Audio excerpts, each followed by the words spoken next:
Bonjour, bienvenue à tous et bienvenue dans Smart Imo. Je suis ravi de vous retrouver pour une toute nouvelle édition. Au sommaire, on va tout d'abord s'intéresser aux bureaux. Alors, quelle perspective sur ces bureaux en 2026? On sait que le quartier central des affaires, le QCA à Paris, est de plus en plus prisé. Mais qu'en est-il de la périphérie? On s'intéressera également à la promotion immobilière. Comment on construit une année d'élection? Et puis, quel est ce nouveau statut du bailleur privé?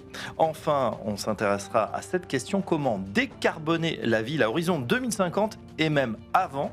Des solutions techniques existent. Smart Imo, c'est parti. Et tout de suite dans Smart Imo, on s'intéresse au bureau. Qu'en est-il en 2026 après une crise qui en 2025 et qui semble durer? On en parle avec notre invitée, c'est une experte, Magali Marton, bonjour. Bonjour. Vous êtes directrice des études et de la recherche chez Knight Frank. Voilà, vous avez dévoilé voilà, vos perspectives dès la semaine dernière. Et on en parle avec vous, notamment sur ces bureaux qui n'en finissent pas voilà, d'inquiéter. On va donner quelques grands chiffres, si vous voulez. Je crois que vous avez presque tout en tête. On a déjà une érosion de la demande placée. Expliquez-nous ce que c'est. Alors, la demande placée dans notre vocabulaire, c'est la consommation d'espaces de bureau. Oui. On a très longtemps vécu dans un marché où une bonne année se rapprochait en termes de consommation d'espaces de bureau des 2 millions, 2 millions 100, 2 millions 3 dans les meilleures années, voire même 2 millions 8 pour le pic du marché. Aujourd'hui, la donne est très différente. On a enregistré en 2025 un volume de demandes placées de 1,6 million, Oui. ce qui fait un recul de 9% d'une année sur l'autre, et surtout, si on compare à une moyenne décennale, un recul de pratiquement 24%. Voilà, donc c'est terminé, c'est 2 millions, voire au-delà. On a l'impression que c'est... Alors, il y a plusieurs phénomènes qui sont à l'œuvre, on les explique. Vous dites que c'est pas seulement une crise économique, mais ça va bien plus loin. On a l'impression d'un changement de modèle sociétal. Tout à fait. Alors, il y a plusieurs éléments. D'abord, pour la lecture du chiffre de 2025, je pense qu'il faut quand même qu'on souligne le caractère très particulier de la fin de l'année, le quatrième trimestre de l'année, qui a été tumultueux, alors sur la scène internationale, mais de façon plus prégnante en termes de politique intérieure, qui prive finalement les entreprises d'une forme de lisibilité Oui. et qui, du coup, les tempère dans leurs enthousiasmes d'un projet immobilier. Donc, on a eu un très, très faible volume de commercialisation à la fin de l'année. Coup de frein brutal. Brutal, ce qui est assez inhabituel et ce qui fait qu'on a ce volume très très contraint pour l'année 2025. Alors ça, c'est conjoncturel. Mais il y a quelque chose de plus structurel qui est en train de se jouer. Les entreprises d'abord sont en train de changer leur mode d'organisation du travail, télétravail, flex office, ce qui fait que leur empreinte immobilière tend à se contracter. Elles prennent moins de mètres carrés. Et puis ce défaut de lisibilité fait qu'elles ont beaucoup reporté aussi, peut-être s'inédier un certain nombre de projets immobiliers. Ouais, est-ce que vous pensez qu'il pourrait y avoir justement, avec ce coup de frein, après ce coup de frein, une reprise pour ce premier trimestre ou ces premiers? C'est ce qu'on va observer attentivement? Alors c'est là Pour un ces peu le derniers. paradoxe du marché français immobilier dans toutes ses composantes, c'est qu'on a plutôt des indicateurs macroéconomiques relativement positifs. Bien sûr, ils pourraient être plus élevés, mais croissance supérieure à 1% en termes de PIB. On a encore un emploi salarié qui est un peu en deçà des ratios usuels, mais il y a tout de même une dynamique économique, mais qui est complètement annihilée finalement, un peu comme si elle était paralysée par des éléments exogènes qui font que les entreprises réfléchissent à deux fois avant d'initier un projet immobilier.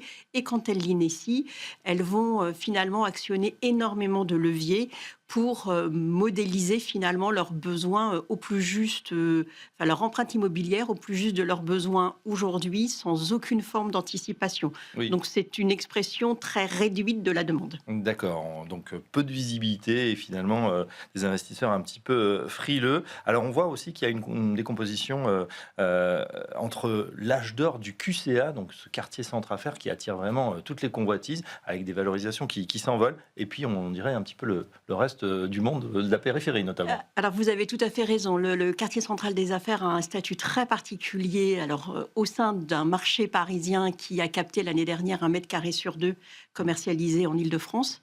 Et puis le quartier central des affaires, parce que On rappelle où prestigieux. c'est pour ceux qui...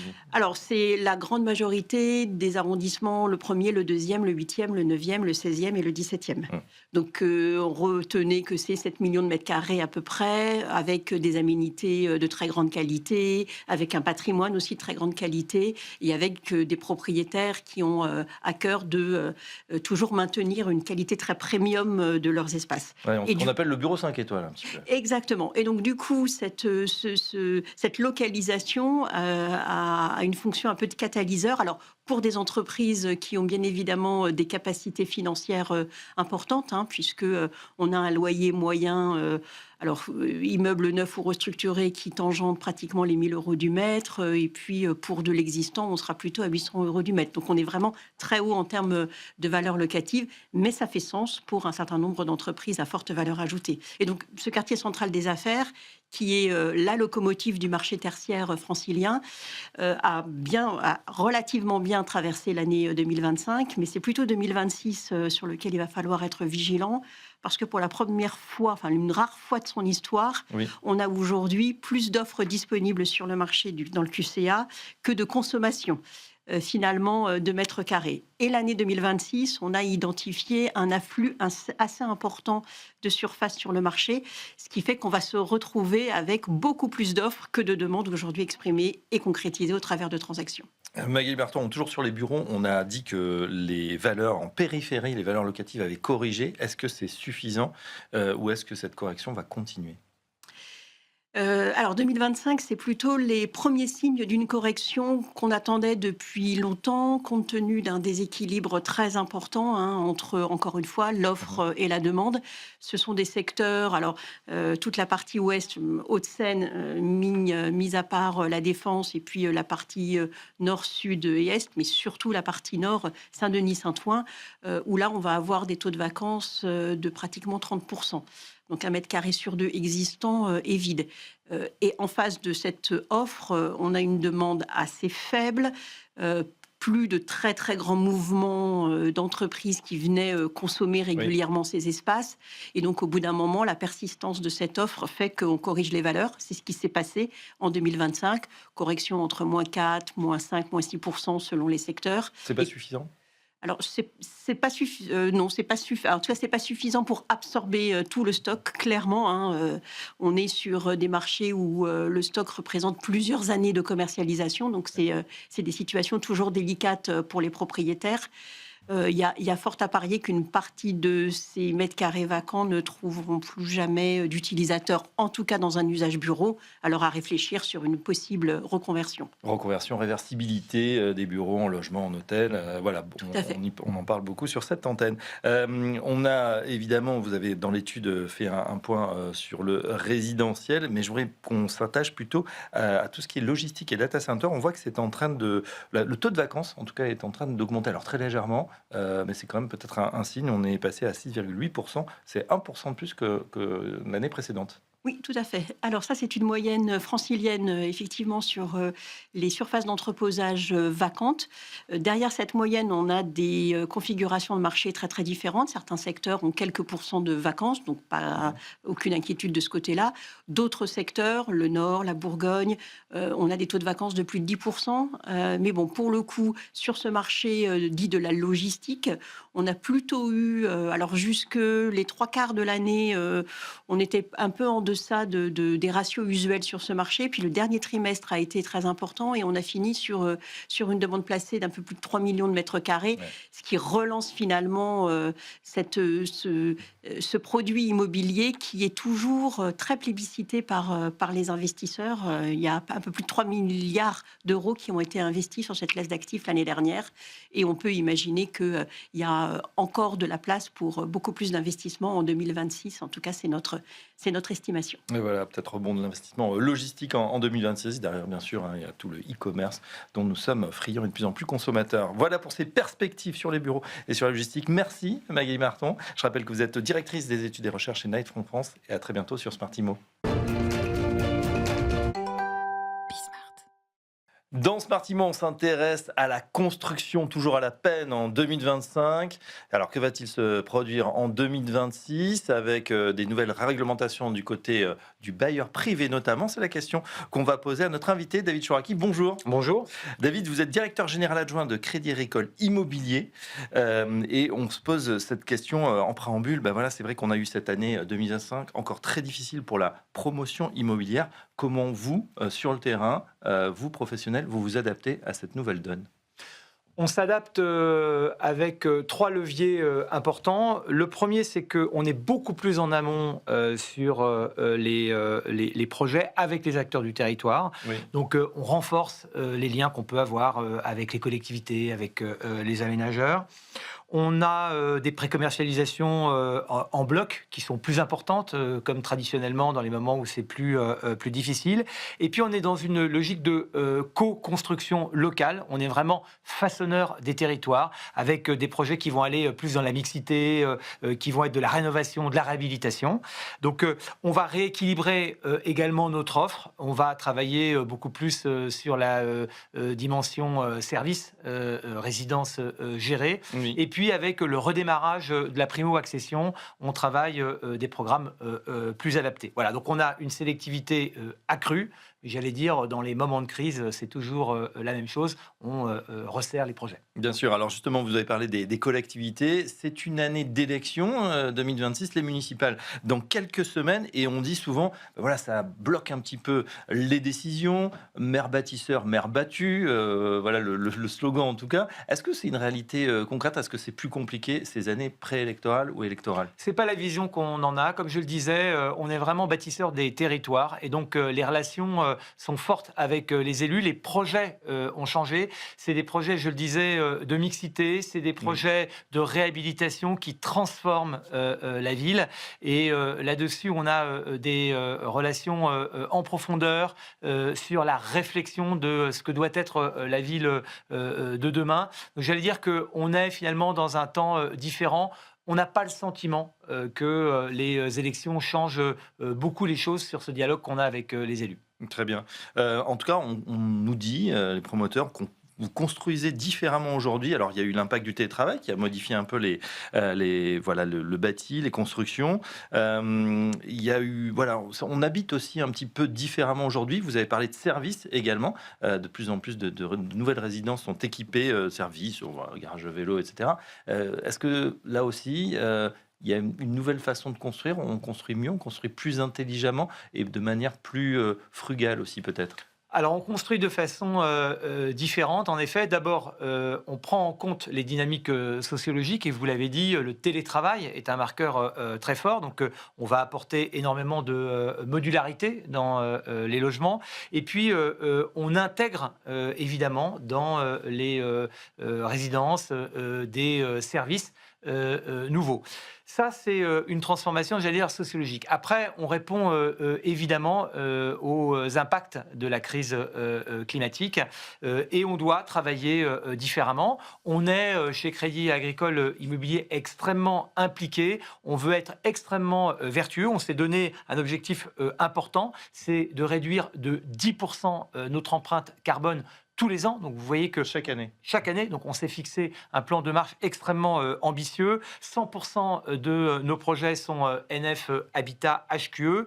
Et puis, on a un écologue sur chacun de nos programmes parce qu'on travaille non seulement l'empreinte carbone, mais on veut désormais travailler l'empreinte en termes de biodiversité. Donc, vous voyez la façon de travailler nos résidences, nos immeubles, nos bureaux, eh bien, sont extrêmement différents et c'est quelque chose qui est parti pour longtemps. Ouais, écologue, c'est vrai que c'est un métier qu'on découvre, qui n'existait pas. Alors, vous avez quelques années d'expérience, c'est vrai qu'ils n'étaient pas forcément intégrés dans un chantier. Aujourd'hui, il faut détecter s'il n'y a pas un insecte, s'il n'y a pas une petite grenouille qui pourrait bloquer carrément des projets entiers parfois, ou alors il faut les remettre dans leur habitat naturel. Tout à fait, donc c'est à la fois cette prise en compte et puis c'est aussi la prise en compte de comment on a envie de vivre aujourd'hui dans les espaces que l'on produit.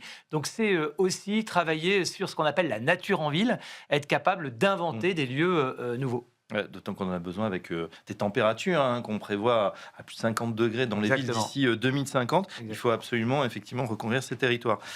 Si on parle du marché, c'est vrai qu'on observe aussi une fragmentation du marché. On dit partout que voilà, il y a aussi une réalité des bailleurs qui ont de moins en moins d'argent. Tout ce qui passe par l'État, et c'est de plus en plus compliqué. Comment vous observez cette fragmentation du marché? Oui, je ne sais pas s'il faut parler de fragmentation. C'est vrai que c'est plus difficile. C'est plus difficile pour les investisseurs publics. Aujourd'hui, on n'oppose plus du tout le public et le privé. On fait véritablement les projets ensemble. Ils ont besoin de l'investissement privé. L'investissement privé a besoin de l'investissement public. Je le disais, on est sur des programmes de rénovation, de transformation mixtes. Et donc, les projets, on les fait vraiment ensemble. Donc, il faut trouver effectivement des façons de faire des projets qui sont peut-être plus difficiles à monter aujourd'hui qu'avant. Mais j'allais dire, en étant innovant, en étant persévérant, moi, je vais être optimiste, on arrive à construire la ville. Tant mieux. Alors, question actualité, David Chouraqui, on a un dispositif, peut-être dispositif Jeanbrun, du nom du ministre Le Jeanbrun. du Logement, le Jeanbrun, surtout le statut du bailleur privé qui serait en cours voilà, de rédaction. Qu'est-ce qu'on en attend exactement? Est-ce que ça pourrait débloquer la situation d'avoir des choses peut-être plus protectrices pour le bailleur demain, le bailleur privé? Est-ce qu'on pourrait redorer le luxe avec ce nouveau statut? Oui, on en attend du positif, clairement, à plusieurs niveaux. D'abord, le fait d'avoir un statut du bailleur privé, puisque avant de dire le Jeanbrun, c'était son nom de code, eh bien, ça veut dire beaucoup dans la dynamique que l'État veut donner à sa politique du logement. Ça veut dire reposer en partie sur l'investissement privé. C'est important parce que pendant longtemps, on a associé l'immobilier à une rente. On a voulu finalement combattre l'investisseur privé. Et aujourd'hui, eh bien, le gouvernement dit non, on veut bâtir notre politique du logement aussi sur l'investissement privé. C'est un message important qui est donné aux investisseurs. Et je retiens d'abord ce message symbolique. Alors pourquoi je dis symbolique? Parce que ce dispositif, on va attendre de voir comment on peut l'utiliser. Oui. Il va falloir qu'on s'en saisisse. Il va falloir qu'on soit à côté de nos clients ménages particuliers pour être capable de les conseiller au mieux, leur proposer quand c'est vraiment nécessaire et utile. Je pense que ça va dans le bon sens. Ça remet la politique du logement clairement dans le sens de la marche. Donc, on ne peut que se satisfaire. En ce qui concerne l'ancien, je pense que le dispositif va devoir être un petit peu amélioré parce que 30% de travaux pour ramener les logements dans des étiquettes A ou B, c'est un peu ambitieux, il faut être honnête, mais je pense que ça va être amélioré. En tout cas, on est extrêmement positif de voir qu'un dispositif fait confiance à l'investissement privé pour être capable de redynamiser la politique du logement. Ça sera le relais du feu Pinel? C'est pas exactement pareil. Certains veulent dire que c'est simplement un dispositif fiscal. On s'est beaucoup battu, la profession, depuis plus de 10 ans pour pousser ce statut du bailleur privé. Pour nous, c'est plus qu'un dispositif fiscal. C'est non pas un dispositif de droit commun, en tout cas pas encore, mais ça veut dire que l'investisseur a sa place dans le long terme, dans la politique du logement, dans la création du logement en France. Vous savez qu'aujourd'hui, 96% des logements qui sont loués par des investisseurs privés sont propriétés des ménages français, des ménages qui achètent un logement pour préparer la retraite, 2 logements. Donc ce ne sont pas des grandes fortunes, ce ne sont pas des rentiers, ce sont des gens qui sont dynamiques pour l'économie française et qui font vivre un secteur important qu'est le logement. Je rappelle que le logement, ce n'est pas un bien comme les autres, donc c'est bien qu'on puisse aller dans le sens de ceux qui ont fait le choix de construire en France. Voilà, c'est de l'emploi non délocalisable, local, et ça aide évidemment notre économie. Voilà, vive ce nouveau statut, on en attend un petit peu plus très prochainement. Merci David Chouraqui. Je rappelle que vous êtes directeur général adjoint du Crédit Agricole Immobilier, et à très bientôt sur Smart Immo. Merci. Dans Smartimo, on se pose cette question, comment décarboner la ville à horizon 2050 et même avant. On en parle avec un spécialiste, Michel Salem-Sermanet. Bonjour. Bonjour. Vous êtes directeur général de l'Institut Efficacity. Et avec vous, on va se poser cette question, justement, comment on peut arriver concrètement, quelles sont les solutions qu'on peut mettre en place, des solutions réalistes, pas des solutions fantaisistes ou trop compliquées. Mais tout d'abord, on resitue ce que fait l'Institut Efficacity, Michel. Alors, efficace city, vous voyez, c'est la ville efficace sur le plan énergétique. Oui. Nous avons été créés à l'initiative de l'État comme Institut de recherche et développement et d'innovation il y a 12 ans, en 2014. Et notre thématique, comme on l'a dit, c'est la transition énergétique et la décarbonation de la ville. Alors, pourquoi l'État a souhaité créer un institut dédié à cette thématique? Parce qu'on ne le sait pas assez, je vous donne juste un chiffre, les villes représentent 2/3 des émissions de gaz à effet de serre en France. 2/3, c'est la ville. 2/3, voilà, parce que c'est un pays urbanisé. Et du coup, si on veut décarboner la France, il faut décarboner ces villes. Et c'est pas simple du tout. Un deuxième chiffre, pour atteindre nos objectifs 2030-2050, comme vous l'avez cité, 2050, c'est la neutralité carbone, mais il y a des objectifs dès 2030, eh bien, il faut doubler l'effort. Il faut faire moins 5% par an d'émissions de gaz à effet de serre au niveau national et donc au niveau des villes. Et on en est à 2 à 3%. Oui. Donc, c'est pas simple. Alors, une question, Michel Salem-Sermanet, la première, c'est est-ce que c'est réalisable? Je vous dis ça parce qu'on nous a dit que finalement, la seule fois où on a atteint les moins 5%, c'est, on s'en souvient, cette année 2020 avec la crise sanitaire où tout le monde était bloqué chez soi. Il y avait une paralysie complète de l'économie. Est-ce que c'est ce qu'il faut pour atteindre cet objectif? Parce que ça va être quand même compliqué. Alors, il y a une deuxième année récente, c'est 2023. Donc, c'est important de voir que c'est possible. Ce n'est pas uniquement l'année du Covid. Alors, je vais vous faire une réponse qui est la suivante. C'est difficile, mais c'est nécessaire. C'est nécessaire parce qu'on voit les impacts du dérèglement climatique. Chaque dixième de degré compte, donc il y a réellement urgence climatique, et il faut donc accélérer. Et l'exemple que je vais vous donner juste après sur les bâtiments, on voit que c'est possible, sous réserve de mettre en place un certain nombre de dispositifs et de nouvelles pratiques. Oui, alors tiens, justement, on attaque dans le vif du sujet. Concrètement, vous avez des exemples, et c'est bien de dire que c'est possible, même si c'est compliqué. On a des exemples très concrets sur ces possibilités. Alors, je vais vous donner l'exemple du bâtiment. Alors, pourquoi c'est important le bâtiment? Parce qu'avec la mobilité, le bâtiment, c'est vraiment le secteur le plus important en termes de consommation d'énergie dans les villes. C'est presque la moitié. Et au sein du bâtiment, en gros, vous avez deux grandes catégories, 2/3 de logements et 1/3 de tertiaire, bureaux, commerce, etc. Et donc, pour réduire les consommations d'énergie dans le tertiaire, c'est de ça dont je vais parler maintenant, il y a une réglementation depuis 2019, ça s'appelle c'est le fameux décret tertiaire. Et donc, on voit qu'il y a déjà eu une amélioration. On a à peu près réduit de 15% depuis que le décret tertiaire a été institué. Ce sont des bâtiments de plus de 1000 m². Exactement, sur le tertiaire de plus de 1000 m². L'objectif 2030, je le rappelle, c'est moins 40%. Donc on n'y est pas, puisqu'il reste à peu près 5 ans, mais on a déjà réduit d'environ 15%. Donc il faut accélérer. Alors c'est possible, à quelles conditions? À condition d'optimiser les investissements. Donc là, on parle de rénovation énergétique des bâtiments, vraiment de les optimiser en fonction de leur coût et de leur impact énergétique et carbone. Et c'est là qu'on va aider, puisqu'on a développé, avec l'aide du CSTB, le Centre scientifique et technique du bâtiment, un outil vraiment d'aide à la décision, en particulier pour les propriétaires publics de patrimoine tertiaire, pour les aider à optimiser leur programme de rénovation énergétique. Oui, c'est important d'avoir les outils pour ces collectivités, pour les aider à faire le bon choix. Tout à fait. Alors pourquoi c'est important de s'attaquer au patrimoine tertiaire public?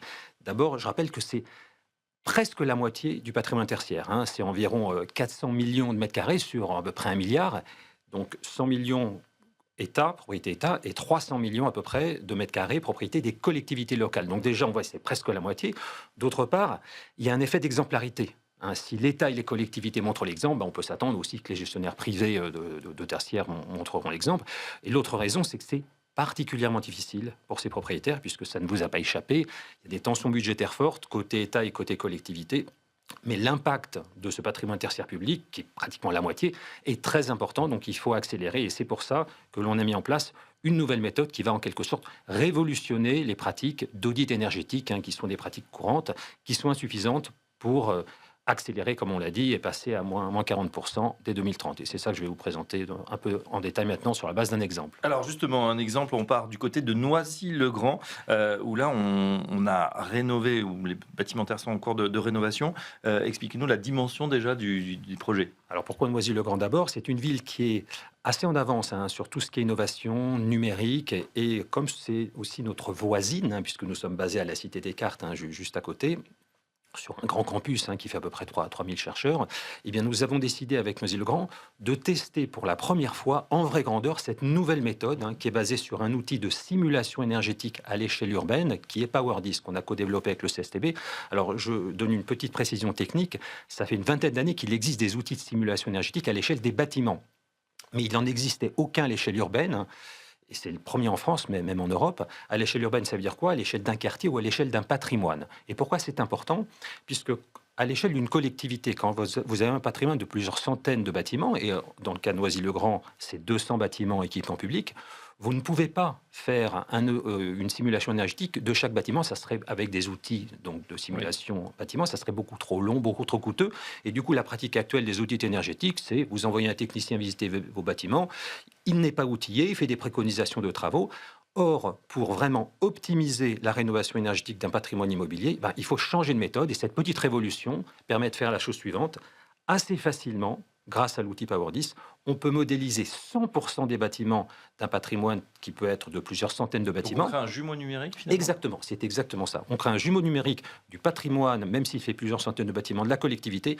Et ensuite, c'est là que ça devient magique, de façon quasiment instantanée, on peut comparer autant de scénarios de rénovation énergétique, des dizaines si on le souhaite, pour chaque bâtiment.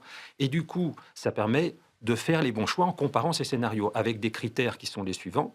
Un critère financier d'abord, économique. Donc, quel est le coût d'investissement? Et parfois, c'est des investissements très importants, puisqu'on parle de rénovation énergétique avec des travaux lourds.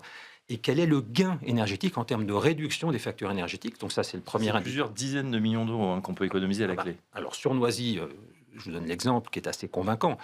Ils avaient commencé avec les méthodes classiques d'audit énergétique. Ils étaient arrivés à 80 millions. De coûts de rénovation de l'ensemble de leur patrimoine, ça mettait 50 ans. Donc, le décret tertiaire, c'est absolument impossible. Donc, grâce à l'outil PowerDis, on a pu les aider à optimiser leur scénario de rénovation énergétique et ça leur a permis d'économiser 10 à 20 millions, donc c'est-à-dire une part très substantielle. Alors maintenant, on est en phase de déploiement. Parce que vous voyez, les collectivités, ça arrive au bon moment, ce type d'outils, puisqu'elles ont cette tension budgétaire, mais en même temps, elles souhaitent véritablement atteindre les objectifs du décret tertiaire. Donc, avec l'aide de la Banque des Territoires, le programme EduRénov, et avec l'aide de la FNCCR, le programme ACTE, nous allons déployer déjà à l'échelle d'1 millier de bâtiments cette nouvelle méthode dans les prochains mois, et ensuite ça va être déployé au niveau national.